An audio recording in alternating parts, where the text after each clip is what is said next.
My name is Petra Novak, and until recently, I was just another face in the crowd of Prague's bustling streets. I worked as a mid-level accountant for a logistics company, leading a life that many would consider mundane.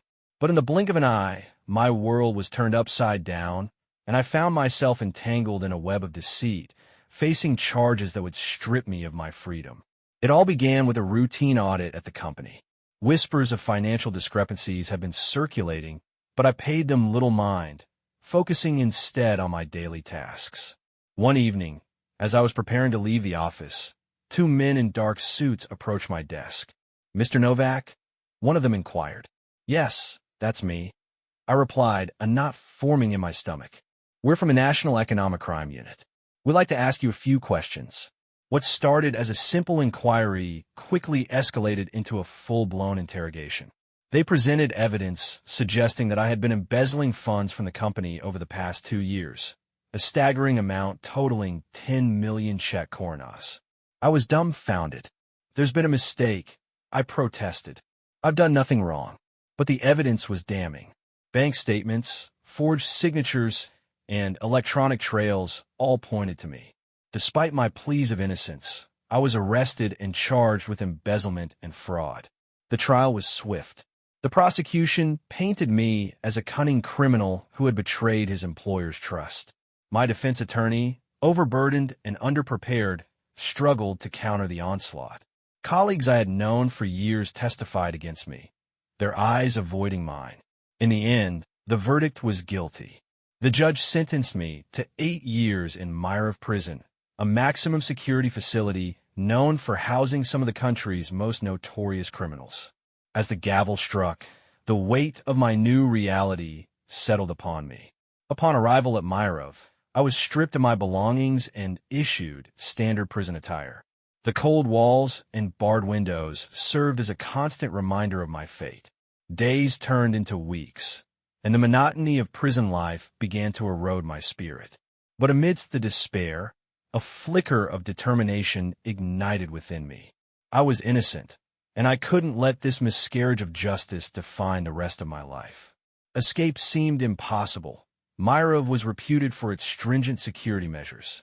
Yet, the more I observed, the more I noticed the subtle cracks in the system.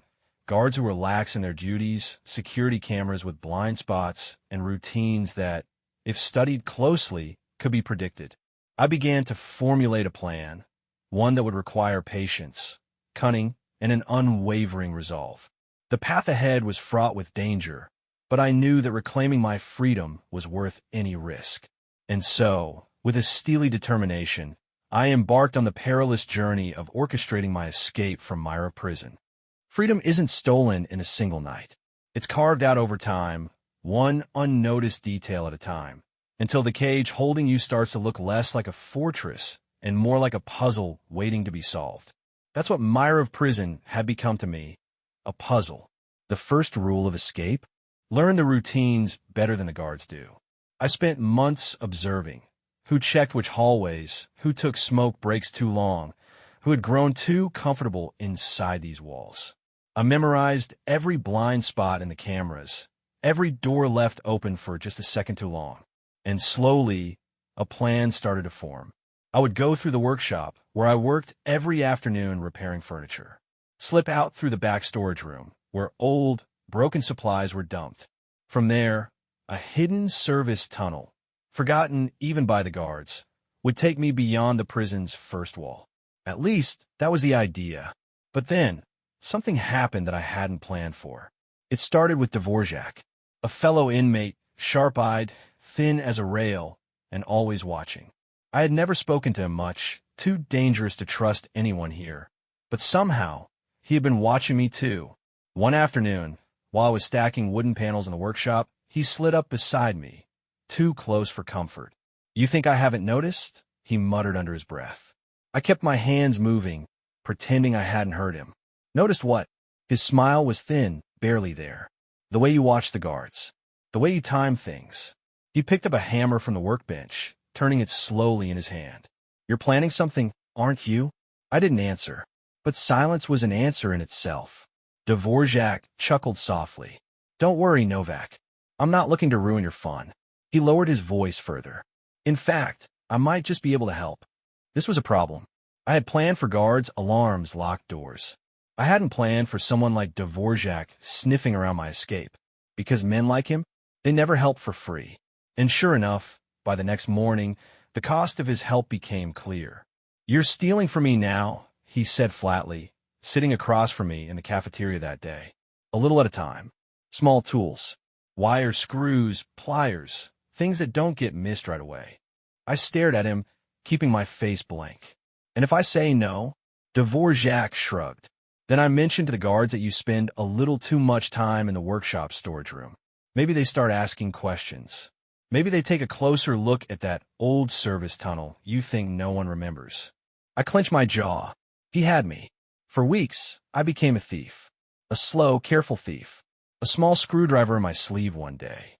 A loose piece of wire tucked into my boot the next. I took what he wanted. And in return, Dvorak kept his mouth shut. But I knew it wouldn't last forever. Sooner or later, he'd demand more. Or worse, he'd decide he didn't need me anymore. And that's why, as I continued to steal for him, I also started stealing for myself. I hid things under my mattress, inside the hollow leg of a broken chair in the workshop, behind loose bricks in my cell wall. Slowly, I built my own collection of tools. Because when the time came, I wasn't just escaping. I was escaping before Dvorak could stop me. Then, one night, the twist I hadn't expected happened. A prison-wide search. The guards stormed through the blocks, flipping mattresses, tearing apart lockers, running metal detectors over every inch of the cells. Someone had snitched. I kept my face neutral as they searched my cell. My tools were well hidden, but I still held my breath. If they found anything at all, it was over.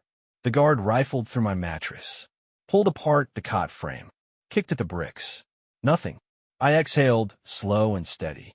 Then I heard the shouting. Not from my cell. From Dvorak's. They dragged him out, kicking and swearing, as the guards held up his stash, a bundle of stolen tools, wire, and metal scraps. My blood ran cold. That was supposed to be me.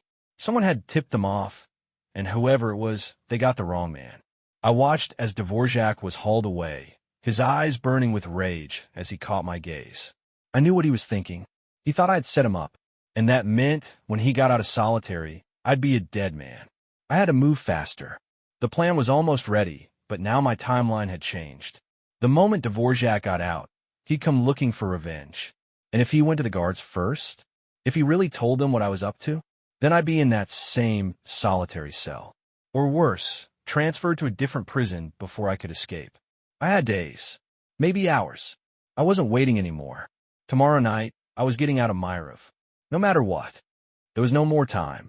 Dvorak was in solitary confinement, but he wouldn't stay there forever. The moment he got out, he'd come for me, either to kill me himself or to turn me in before I could escape. I'd spent months watching, planning, gathering tools. But the difference between a plan and an actual escape? Timing. And my timing had just been decided for me. I was escaping tonight. The setup had to be perfect. Myrov was built like a fortress. High walls, razor wire, floodlights, armed guards in the towers. There was no digging a tunnel or hiding in a laundry cart like in some old movie. My only way out was through the old utility tunnels, hidden behind the workshop's storage room. They had been sealed off decades ago. But like everything else in this prison, maintenance had been neglected. The rusted-out grate I had been working on for weeks. Tonight I was breaking through. One shot. No second chances. The prison ran on routine. Lock up at 9 p.m. Lights out by 10 p.m. Night patrols every 20 minutes. I knew every step of their routes, where the blind spots were, which hallways were too dark for cameras to catch movement. At 11:45 p.m., I made my move. I slipped out of my bunk, silent as a ghost, and padded toward the ventilation shaft under my sink. The first step of the plan. Earlier that day, during my bathroom break, I had loosened the bolts around the vent cover using my stolen screwdriver. It only took seconds to pull it free.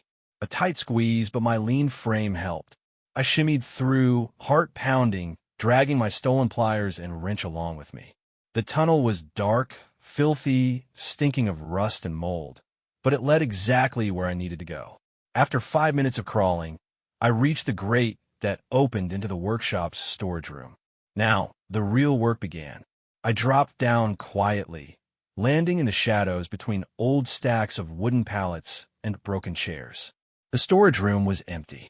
No cameras, no guards, just me, the hatch in the floor, and the only thing standing between me and freedom, thick, rusted bolts that hadn't moved in decades. I pulled out the pliers, gripping the first bolt. Turn, turn. It didn't budge. I gritted my teeth. I had worked on this every day for weeks, slowly loosening the rust to weaken the grip of the bolts. Now they had to move. I adjusted my grip and tried again. Turn, turn, snap. The first bolt came loose. One down. For to go. I had just started on the second bolt when I heard it. Footsteps. Not on the floor above. Right outside the storage room. What the hell? This area was never checked at night. Unless someone had tipped them off. Dvořák. Even from solitary, he must have said something. Maybe not everything, but enough to make them suspicious. The footsteps stopped at the door. I clenched my jaw, gripping my stolen wrench like a weapon. If the guard came inside, if he saw me here like this, it was over. Silence. Then, the footsteps kept moving. I let out a slow, controlled breath. Not a full search, just a sweep. But that was my warning. They were getting close. I had minutes left. I attacked the rest of the bolts with renewed urgency, sweat dripping down my back. The second bolt snapped loose. The third followed. The last two were easier, weakened from my earlier tampering. Then, finally, the hatch shifted under my hands. I slid my fingers into the gap and lifted. The rusted hinges groaned, loud enough to make my pulse jump, but the door swung open. Beneath it, a ladder descended into complete darkness. I grabbed my stolen penlight, flicked it on, and swung my legs over the edge. No going back now. I started climbing down. The ladder ended in knee-deep water, cold, murky, reeking of sewage. I stepped forward, penlight sweeping the tunnel. It stretched into darkness. But ahead, a rusted metal door. I waded toward it, ignoring the ice-cold water seeping into my boots. This was it, the way out. I pressed my hands against the door and pushed. Nothing. I pushed harder. Still nothing. No, no, no. I grabbed my wrench and slammed it against the rusted lock, ignoring the metallic clang that echoed through the tunnel. Nothing. Then I heard it. A low hiss behind me. I spun, light flashing against the tunnel walls. The water level had risen. Oh no. I hadn't accounted for this. This was a flood tunnel. The prison's underground drainage system, which meant water was filling this space and fast. If I didn't get through this door now, I wasn't escaping. I was drowning. I swung the wrench again, harder. The lock snapped. I threw my shoulder into the door. It burst open. Beyond it, moonlight. I stumbled forward, gasping for air, climbing onto solid ground. I was outside the prison walls. I had done it. I had escaped.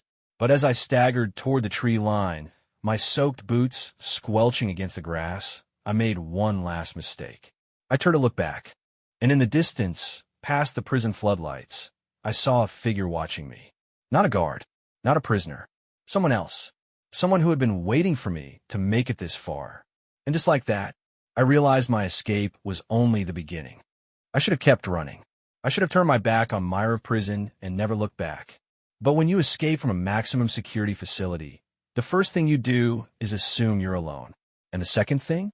Realize that you're not. Because someone had been waiting for me. I dropped into the tree line, forcing my breath to slow. My entire body was soaked from the flood tunnel, my boots heavy with mud. Every muscle screamed in exhaustion, but I couldn't stop. Not yet. I crouched behind a thick oak tree, my pulse pounding in my ears. The figure I had seen, who were they? They weren't a guard. They weren't an inmate. They were standing too far outside the prison perimeter, which meant one thing. They were expecting me. I moved through the forest, keeping low. I had planned for search teams, helicopters, police dogs, but this? I didn't know what this was. Had someone tipped them off? Had they been following me before I even got out? It didn't make sense. I had been careful, hadn't I? I kept moving, following the railway tracks I had memorized from the maintenance blueprints. If I could reach Zabre, a small town 10 kilometers east, I'd have a chance to disappear. catch a train, steal supplies, find a way to vanish. But first, I had to survive the next few hours. The further I got from Myrov, the quieter the world became. Just the sound of wind in the trees, the distant rush of a river somewhere ahead. Then, a crack in the brush. I froze. That wasn't an animal. That was a footstep. I pressed myself against a fallen tree, my fingers digging into the bark. Whoever was out there wasn't using a flashlight. They were moving slowly, deliberately, trying not to make noise. But they weren't perfect. Another twig snapped. Closer this time. They were hunting me. I moved, fast but quiet, angling my path toward the river. If I could reach the water, I could wade downstream and throw them off my trail. Every step was calculated. I had escaped the prison, but I wasn't free yet. And now I had a shadow. The Moor of a river was moving fast from the recent storms, the water churning against the rocks. I didn't have a choice. I stepped in, suppressing a shiver as the cold hit me like a shock to the system. The current was strong, but not impossible. I moved downstream, wading through the water, staying low beneath the reeds where I wouldn't be seen. 10 minutes passed. Then 20. Nothing. The forest was silent again. I let myself believe I had lost them. Then, a flashlight blinked on just 50 meters away, right where I had left the bank. They had been waiting. I didn't stop to think. I ran. I splashed through the river, my boots slipping on moss-covered rocks, my breath coming in sharp bursts. Behind me, footsteps crashed through the undergrowth. No more stealth. They were coming. I hit the opposite bank, clawed my way up, heart hammering. Trees blurred past me as I sprinted through the darkness. I had no plan anymore. No strategy. Just get away. I could hear them gaining. One voice, a man's, deep and calm. "You're making this harder than it needs to be, Novak." I didn't recognize it, but the fact that they knew my name, that was all I needed to hear. The trees thinned, opening up into a dirt road. I could see the faint glow of a farmhouse in the distance, maybe a kilometer away. My best chance? Find a vehicle. I ran for it. The road was slick with rain, my boots struggling for grip. Every breath was a knife in my chest. Then, out of nowhere, headlights. A vehicle was coming. Fast. Straight toward me. The tires skidded as the driver hit the brakes. I raised an arm, blinded by the high beams. Then the door opened, and I knew I was screwed, because the man stepping out wasn't a cop. He wasn't a local. He was the same man who had been following me in the woods. He stood there, calm, adjusting his jacket like we were about to have a civil conversation. "Took you long enough," he said. Behind me, I heard more footsteps approaching. I turned, breathing hard. 2 more men emerged from the darkness. I had been herded straight into them. And just like that, I wasn't free anymore. The men surrounded me like wolves. Not guards, not police, something worse. I had spent months planning my escape, thinking every detail through, accounting for every risk.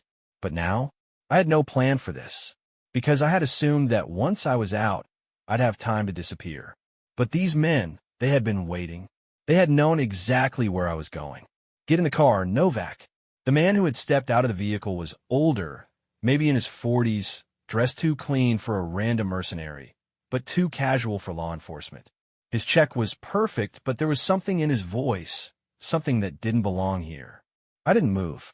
I glanced at the 2 others behind me, both bigger than me, both looking like they wouldn't hesitate to put me down if I just so much as twitched the wrong way. "Who the hell are you?" I asked, keeping my breath steady. The man sighed, like he had expected that question. "Someone who's been cleaning up your mess for a long time." That sent a chill through me. "My mess? You didn't think you really got convicted by accident, did you?" His words hit like a fist to the ribs. For 5 years, I had lived with the burning injustice of being framed. I had convinced myself that I was just another victim of corrupt bureaucracy, lazy police work, a flawed system. But this man? He wasn't telling me I was a random scapegoat. He was telling me I had been targeted. "Who are you working for?" I asked.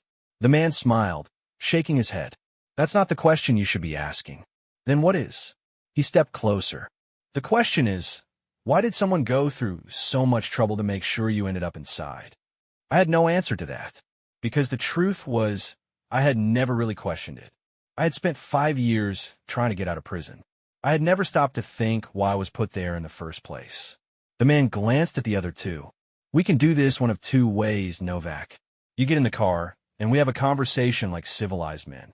Or we knock you out, and you wake up somewhere a lot worse than Myrov.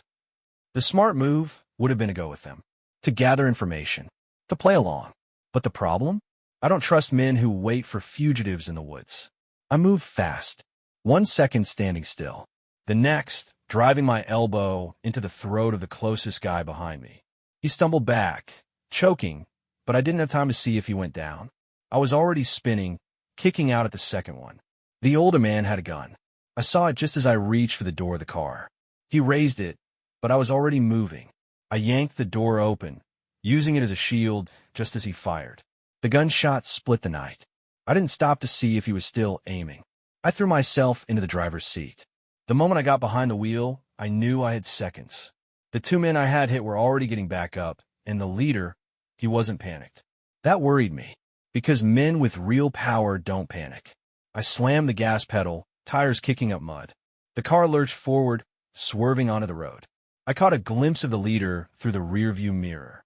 He was standing still, brushing dust off his jacket like this was all inconvenient, but nothing more. Like he knew something I didn't. And then, he smiled. That smile haunted me as I drove into the night, fast, reckless, no destination. Just anywhere but there. Who the hell were these people? What did they want? And the worst question of all, what did I know that was worth putting me in prison for?